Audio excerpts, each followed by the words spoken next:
अस्सलाम वालेकुम। आप इस वीडियो को देखिए। आज मैं इस वीडियो में रिएक्शन देना चाह रहा हूँ, जो डॉक्टर विवेक बिंद्रा सर का है, जो हाल ही में जज कोर्ट एग्जिस्ट पे जो मुकाबला हुआ, डिबेट हुआ, मुफ्ती शमाइल नदवी और जावेद अख्तर के बीच, जिसपे मुफ्ती शमाइल नदवी ने जावेद अख्तर को करारा जवाब दिया। बहुत ही फैक्ट दलील और रखे मुफ्ती शमाइल नदवी ने, जो जावेद अख्तर उनके मुकाबले में बिल्कुल फेलियर साबित हुए। क्योंकि जावेद अख्तर का मानना था कि अल्लाह नहीं है, अल्लाह इस प्रकृति को, इस दुनिया को बनाने वाला कोई नहीं है, ये खुद अपने आप हुआ है। ये जावेद अख्तर का मानना था। लेकिन मुफ्ती इस्माइल नदवी ने उनका पूरा जवाब दिया और हम जैसे लोग भी मानते हैं कि अल्लाह है, अल्लाह के वजूद है, जो कुछ दुनिया में हुआ सब अल्लाह ताला ने किया है। अल्लाह दुनिया बनाया है अल्लाह ताला ने, इतने बड़े आसमान को बिना खंभों पे रखना, ये सबकी बस की बात नहीं, ये अल्लाह ही कर सकता है। लेकिन इसके बाद डॉक्टर विवेक बिंद्रा सर ने क्या कहा है, इसके वीडियो में हम लोग देखते हैं आज। चलिए तो वीडियो पहले देख लेते हैं।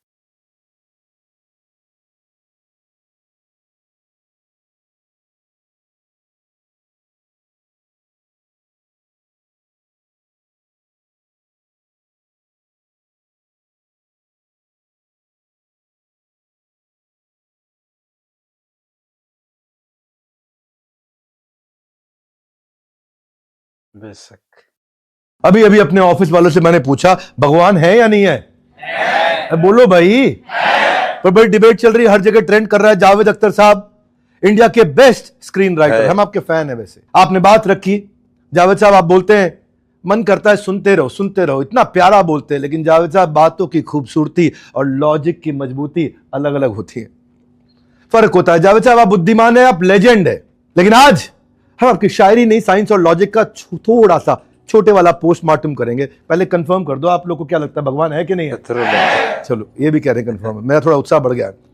आज कुछ सवाल पूछेंगे जो डिबेट में नहीं पूछे। मुफ्ती साहब आपका विशेष सम्मान, बड़े अच्छे आपने लॉजिक्स प्रेजेंट किए, बड़ी प्रिपरेशन, प्लानिंग, प्रिवेंशन, प्रिडिक्शन। आपको देख करके मेरे को समझ में आया कि हम मैनेजमेंट में और तैयारी करके अगली बार से लीडरशिप फोरम में जाया करें। वैसे इसकी बात नहीं हो रही है। आज हम बात करेंगे थियोलॉजी की। एक होती है थियोलॉजी, क्या होती है? ये यूपी में वर्ड बहुत चलता है, लेकिन हम थियोलॉजी का अर्थ होता है स्टडी ऑफ गॉड, डिस्कशन जिसमें सीधा सीधा स्टडी ऑफ गॉड हो। जावेद साहब आपका एक आर्गुमेंट था, आपने कहा सब कुछ नेचर ने किया है। किसने किया है? नेचर मतलब प्रकृति। किसका nature? Nature is not man, a man has a nature. प्रकृति की मनुष्य नहीं है, मनुष्य की प्रकृति है। यानी कि प्रकृति कहां से आई, नेचर कहां से आया? There has to be an evidence. Javed साहब आप लिरिसिस्ट बहुत अच्छे हैं, स्क्रीन राइटर बहुत अच्छे हैं। आज आपको एक बात कहना चाहता हूं, वो विधाता भी एक स्क्रीन राइटर है, उसने भी एक स्क्रीन पे बड़ा अच्छा सा एक। जावेद साहब देखो, आपने कहा नेचर है, सवाल ये है नेचर किसका है? आप बुद्धिमान हैं, बुद्धिमान के पीछे उस बुद्धि का एक मालिक होता है। अगर लॉ है तो लॉ मेकर होगा, लॉ तुक्के से नहीं आ जाएगा। अगर लॉजिक है तो लॉजिशियन होगा। मजे की बात है, अगर क्रिएशन है तो क्रिएटर होगा। तुक्के से कैसे आ जाएगा? ये मैनुअल तुक्के से नहीं आया लीडरशिप पैनल का, ये पानी की बोतल तुक्के से नहीं आई, ये बनाई गई है। इतना बड़ा क्रिएशन तुक्के से कैसे आ जाएगा? Nature has to belong someone, it has to belong to someone, someone is not nature. Traffic rules होते हैं, रोड अपने आप नहीं बनती, स्पीड लिमिट अपने आप तय नहीं होती, रूल माइंड से आता है, मैटर से नहीं आता है। नेचर यहां मतलब ऐसा कुछ ऐसा फटा अचानक, एक व्यक्ति बोला बिग बैंग थ्योरी से हो गया। किससे हो गया? हाँ, हमारा फर्नीचर थोड़ा खराब हो गया, स्मॉल बॉम्ब यहां भी फोड़ दो, नया फर्नीचर आ जाएगा।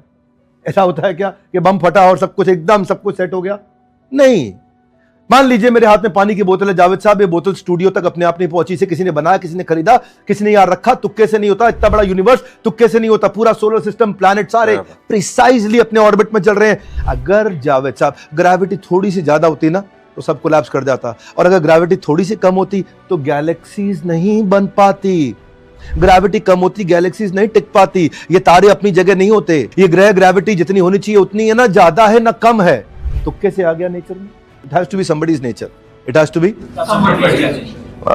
इलेक्ट्रॉन का चार्ज थोड़ा सा बदल जाता तो केमिस्ट्री एग्जिस्ट नहीं करती, लाइफ का सवाल ही पैदा नहीं होता। इतनी परफेक्ट ट्यूनिंग तुक्का नहीं है, प्रिसिजन इंजीनियरिंग है, एक्सीडेंट नहीं है, कैलकुलेटेड कंट्रोल है। जावेद साहब क्रिएटर को डिनाई करना लॉजिक नहीं है, डिनाइल है, एथिज्म नहीं है, ये ईगोइज्म है। आपको मालूम है शोले की स्क्रिप्ट किसने लिखी? लेजेंडरी जावेद अख्तर साहब ने। तो एक काम करते हैं, एक ऑक्सफोर्ड की डिक्शनरी को लेकर के आना, उसके एक एक नाम को फाड़ के एक डस्टबिन में डालते हैं, ऐसे ऐसे ऐसे ऐसे करके हिलाते हैं, बाहर निकालेंगे तो अपने आप शोले की स्क्रिप्ट आ जाएगी?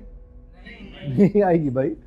ऐसा डब्बे में लाने शोले की स्क्रिप्ट बन जाएगी? नहीं। तो कैसे नहीं होता है? आपका दिमाग लगा है इसमें, आपकी मेहनत लगी है इसमें, इसके पीछे आप थे। वर्ड गिरने से रैंडम शोले फिल्म की स्क्रिप्ट नहीं आ सकती, इम्पॉसिबल है। छोटी सी स्क्रिप्ट के लिए भी अगर आप जैसा व्यक्ति चाहिए, इतने बड़े कॉम्प्लेक्स यूनिवर्स तुक्के से कैसे चलेगा? अपने आप कैसे बन गया? ये मेरा सवाल है। अच्छा, आपने एक जगह बोला फेथ को, फेथ में क्वेश्चन नहीं किया जाता। मैं पूरा देखा वीडियो, बड़ा पसंद आया मुझे, पूरा वीडियो देखा। कहते हैं फेथ पे क्वेश्चन यही बोला कि फेथ का एक रूल है, आप उसको सवाल ही नहीं कर सकते। कोई सवाल, आपको बता दें, ग्रंथराज श्रीमद् भगवत गीता की शुरुआत सवाल से हुई थी। धृतराष्ट्र ने सवाल किया, किससे सवाल किया? धृतराष्ट्र ने संजय से। अर्जुन ने सवाल किया, किससे? कृष्ण से। पूरी की पूरी भगवत गीता सवालों पे है। श्रीमद् भागवतम जिसमें 18,000 श्लोक है, उसका पहला श्लोक सवाल से होता है। परीक्षित महाराज सुखदेव गोस्वामी से सवाल कर रहे हैं, तो भागवतम आई 18,000 श्लोकों। फेथ के अंदर सवाल करने की सारी संभावना है। वेदों का नाम सुना है आपने? पहला श्लोक क्या है? सवाल है। अथा तो ब्रह्म जिज्ञासा, ये जिज्ञासा करना कि ये सब कुछ कहां से आया, सवाल है। ये सृष्टि कैसे बनी, ये सवाल है। ये वेदांत दर्शन है। जो भगवान ब्रह्मा है, उन्होंने इसी सब्जेक्ट के ऊपर बहुत बात करी जिस सब्जेक्ट पे आप बात करते हैं। पहले तो मैं आपको भगवत गीता का बता दूं, आप पूछेंगे कौन सा श्लोक है? धर्म क्षेत्रे कुरुक्षेत्रे समवेतायुयुत्सवा मामका पांडवश्चैव किम कुर्वत संजय। ये पहले अध्याय का पहला श्लोक है, गीता में भी कहा गया है। हर जगह पे फेथ का मतलब है लॉजिकल रीजनिंग होगी, पर्सनल एक्सपीरियंस होगा, कोई हिस्टोरिकल एविडेंस होगा, कोई साइंस भी इसमें इन्वॉल्व होगी। अगर आप किसी सर्जन के पास ऑपरेशन कराने जाते हो तो क्या करते हो? आप फेथ करते हो उस पर, ये मेरी सर्जरी कर देगा। आपके किसी रिश्तेदार की सर्जरी, भगवान ना करे कभी हो, लेकिन जाओ तो आप हर एक कट को चेक करोगे, लगाया कि नहीं लगाया उसने? आप उसके हर डिसीजन को क्वेश्चन करोगे? नहीं, आप फेथ करते हो। क्यों? ये फेथ ब्लाइंड फेथ नहीं है, ये एक लॉजिकल फेथ है। ये फेथ उसकी क्वालिफिकेशन पे, एमबीबीएस पे है। ये फेथ उसकी सेकंड क्वालिफिकेशन एमडी पे है। ये फेथ उसके 500 से ज्यादा सक्सेसफुल सर्जरीज पे है। ये फेथ उसकी हॉस्पिटल के अंदर जो रेपुटेशन है उसके ऊपर है। ये फेथ आज तक कितने पास्ट रिजल्ट दिए, पेशेंट्स ठीक किए, उसके ऊपर है। मेडिसिन भी अगर आपने ब्लाइंडली खाली पॉइजन हो जाएगा, डॉक्टर से पूछ के खाली क्योर हो जाएगा। ये रीजनड फेथ है। इस फेथ पे आपका रीजन होगा एक। हर जगह विज्ञान ढूंढने वाले भगवान नहीं ढूंढते हैं फिर। अच्छा जावेद साहब, आप कहते हैं कि कॉन्शियसनेस कुछ नहीं है, बस केमिकल्स हैं। एक बार जगत गुरु श्रील प्रभुपाद, उनसे किसी ने पूछा, प्रभुपाद वो कह रहे भगवान नहीं है, एथिस्ट है, एथिस्ट है, भगवान नहीं, ऐसा ऐसा करके प्रभुपाद जी से आर्ग्यूमेंट हुआ। तो प्रभुपाद जी ने बोला उनसे कि जब आदमी मरता है तो कैसे मरता है? तो साइंटिस्ट ने बोला some chemicals and there is a composition and the combination of those chemicals. When those chemicals are absent, the person is dead. तो प्रभुपाद ने पूछा, have you identified those chemicals? उन्होंने बोला, yes, we know precisely those chemicals. बोला, okay, there is a dead tree. Inject those chemicals, make it alive. डाल दो chemical, जिंदा कर दो पेड़ को। नहीं कर सकते अब आप? जिंदा कर दो इंसान को, आपके पास केमिकल्स आ गए तो? नहीं, सब सिंपल बात है। लाइफ से आती है। Life can not come from matter. Javed साहब, ये पानी की बोतल भी अपने आप नहीं आती है। इसके पीछे एक लाइफ थी जिसने इस मैटर को मोल्ड किया। बात यहां पे रीजनिंग की जब हो रही थी तो मुफ्ती साहब ने रीजनिंग के ऊपर बहुत बात करी। जावेद साहब वहां सबूत मांग रहे थे कि सबूतों की कमी है, तो मैं आपको बताता हूं, सबूतों की कोई कमी नहीं है, अतः सबूत है भगवान के अस्तित्व के। भगवान राम को काल्पनिक बोलने वाले लोगों को बता दूं, इंडिया और श्रीलंका के बीच में राम सेतु का पूरा स्ट्रक्चर नासा के सैटेलाइट इमेजरी में कहां से आ गया? पूरा का पूरा राम सेतु दिखाई पड़ रहा कहां से? बात यहां खत्म नहीं होती। श्रीलंका के अंदर अशोक वाटिका आज भी है। वो पेड़ पौधे जियोलॉजिकल फीचर के साथ जो रामायण में बताए गए सेम मैच कर रहे हैं। कोइंसिडेंस नहीं है, हर चीज तुक्के से नहीं होता, डॉक्यूमेंटेशन है, कोइंसिडेंस नहीं है। गूगल जाके करो, हस्तिनापुर का पूरा एक्सकेवेशन 1952 में बीबी लाल ने एक्सकेवेशन किया था, आर्कियोलॉजिकल सर्वे ऑफ इंडिया के डायरेक्टर जनरल। और वो क्या कहते हैं, मेरठ के आसपास गंगा किनारे पूरा महाभारत की हस्तिनापुर मिल गई उनको। कुरुक्षेत्र की जमीन पे आप जब जाओगे ना, तो आज भी आपको उसके अंदर लाल रंग के अंश मिलते हैं वहां की मिट्टी के अंदर। तो वो जो अंश मिल रहे हैं ना वहां पे, वो रेडिश क्यों है? महायुद्ध की ब्लड शेड की वो निशानी है। उस पर विश्वास नहीं। आर्कियोलॉजिकल सर्वे ऑफ इंडिया ने और under water archaeological wing UAW, इन दोनों ने मिलकर के गुजरात के पास जो द्वारकाधीश जो भगवान है उनके पास जाकर के पानी के अंदर बहुत दिन मेहनत करी और पूरी की पूरी द्वारका नगरी वहां ढूंढ ली उन्होंने। वो पूरे इतने बड़े बोल्डर्स, इतनी बड़ी बड़ी पिलर्स, इतनी बड़ी बड़ी इमारतें वो किसने बनाई? तुक्के से आ गई थी। वो द्वारकाधीश भगवान श्री कृष्ण की इमारतें थी। और बताऊं आपको, एथिज्म भी एक फेथ है, बस गॉड पे फेथ नहीं है, सारे कोइंसिडेंसेस पे फेथ है। मुफ्ती साहब ने कंटिजेंसी की जो बात करी, टेक्निकली वो बात बिल्कुल सही है। कंटिजेंसी की थ्योरी के हिसाब से हर कारण के पीछे एक कारण होगा और उस कारण के पीछे का जो कारण है वो उस कारण को कारण बनाता है. There is a reason behind every reason, there is a cause behind every cause. तो बार बार टाइम एंड स्पेस की जब बात हो रही थी कि जो चीज टाइम एंड स्पेस के अंदर आ गई उसका कोई कॉज और जो नहीं आई वो कॉजलेस है. तो ब्रह्म संहिता 5वां अध्याय पहला श्लोक, भगवान ब्रह्मा ने सदियों पहले लॉ ऑफ कंटिजेंसी समझाया था. मुफ्ती साहब को भी काम आए तो श्लोक नोट कर लेना. ब्रह्म संहिता 5वां अध्याय पहला श्लोक, ईश्वरा परमा कृष्ण सच्चिदानंद विग्रह अनादिरादिर गोविंद सर्व कारण कारणम. क्या कह रहे हैं? जो ईश्वर परम कृष्ण है, सच, वो देखने में कैसे? सच्चित और आनंद, सच्चित आनंद, ऐसा उनका रूप है. क्या कह रहे हैं? अनादिर, अनादि मतलब जिसकी कोई बिगिनिंग ना हो. अनादि, आदि मतलब जिसकी बिगिनिंग हो, अनादि मतलब जिसकी बिगिनिंग ना हो. ये है कंटिजेंसी की थ्योरी. इनकी बिगिनिंग भगवान से सारी बिगिनिंग है, भगवान की बिगिनिंग नहीं है, भगवान बिगिनिंगलेस है. तो बोले अनंत मतलब जिसका कोई अंत हो, अनंत जिसका कोई अंत ना हो. तो इस क्रिएशन की का अंत हो सकता है, भगवान जिनसे क्रिएशन आया उनका अंत नहीं है. तो कोई बोले नहीं, कोई तो कारण होगा उनका, कोई रीजन तो होगा, कोई. एवरीबडी कम ऑन, भगवान का कोई. आगे ब्रह्मा जी जवाब देते हैं. मन में सवाल आना चाहिए कि नहीं आना चाहिए? भाई भगवान का कोई तो रीजन होगा. तो ब्रह्मा जी जवाब देते हैं सर्व कारण कारणम, कि वो सभी कारणों के कारण है, उनका कोई कारण नहीं है. हर कारण के पीछे का कारण और उस कारण को बनाने वाला उसके पीछे का कारण, और उन सब कारणों के जो ओरिजिनल कारण, वो कारण जो हर कारण से बाहर का कारण, वो कारण जिससे कोई भी कारण कारण बना, वो कौन है? सर्व कारण कारणम. He is the reason for all the reasons which have become reasons. होगा. He is the cause of all the causes, behind every cause there is a cause, that is the Lord himself. ये जो मुफ्ती साहब ने theory समझाई, ये मैंने आपको शास्त्रों से समझाई, बस इतना ही फर्क है.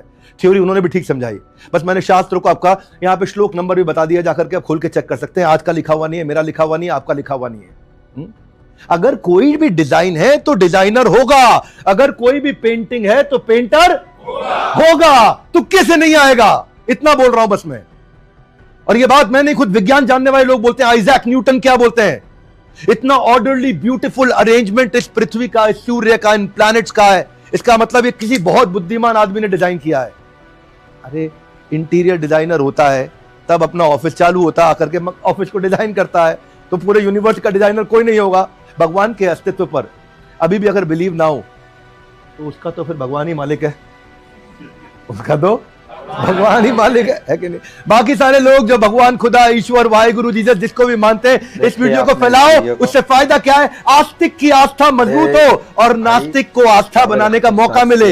एथिस्ट भी भगवान को इष्ट मानने लगे. बस हम यही चाहते हैं कि आप भगवान में भरोसा रखें, विश्वास रखें. इस तरह अननेसेसरी लॉजिक प्रोड्यूस ना करें. शेयर करने चाहिए ऐसे मैसेजेस. हमारे साथ जुड़े रहने के लिए आप सबका हृदय की गहराई से प्रेम पूर्वक हाथ जोड़ के बहुत बहुत धन्यवाद. कोई ने कोई बना दिया तब आप कहीं पर गए हैं और आप बात कर रहे हैं कि पूरी दुनिया में कोई नहीं है.